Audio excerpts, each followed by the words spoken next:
ఇంతకుముందు 500-600 వచ్చాయి. 200-300కి వచ్చింది. ఎక్కే వాళ్ళ దగ్గర సార్ బాగా సార్ అప్పుడు అది వచ్చే మంచిది కాకపోయినాం కదా. మీరే ఉన్నారు సార్. మీరేం ఆశిస్తున్నారు, ఏం కావాలని కోరుకుంటున్నారు? ఇది ఓకే, నేను ప్రస్తుతం స్టార్ట్ అవుతున్నాను. లాస్ట్ టైం ఆల్రెడీ మాట్లాడాను సార్. ఇప్పుడు తలా ఒక 10,000 రూపాయలు కూడా కాపాడాలి. వాళ్ళు ఇన్స్టాల్మెంట్ కట్టాలి కదా. లోన్ తీసుకుంటున్నారు, ఇన్స్టాల్మెంట్ వస్తున్నారు, ఫైనాన్స్లో వెళ్ళాలి కదా. డైలీ ఫైనాన్స్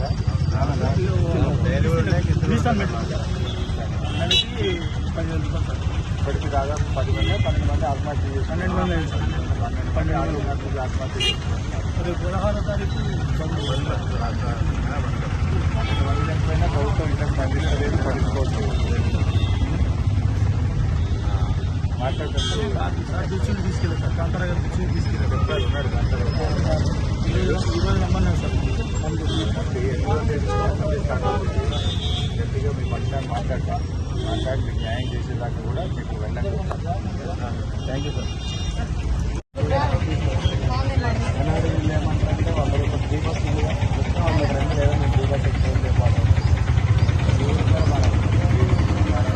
అదే రోడ్డు మీద పడిపోయామండి.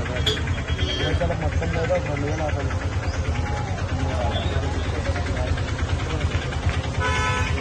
రోడ్డు మీద సర్వీస్ తిరిగే బండ్లు కూడా ఇబ్బంది అవుతుంది. చర్లగంటప్పుడు వెళ్ళే వాళ్ళ పరిస్థితి మరీ దారుణం.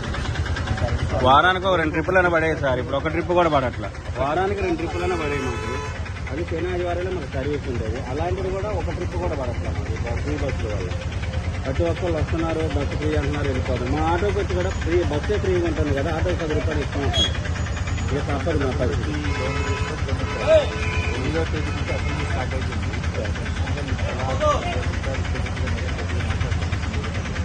ఆ పని చేస్తారు.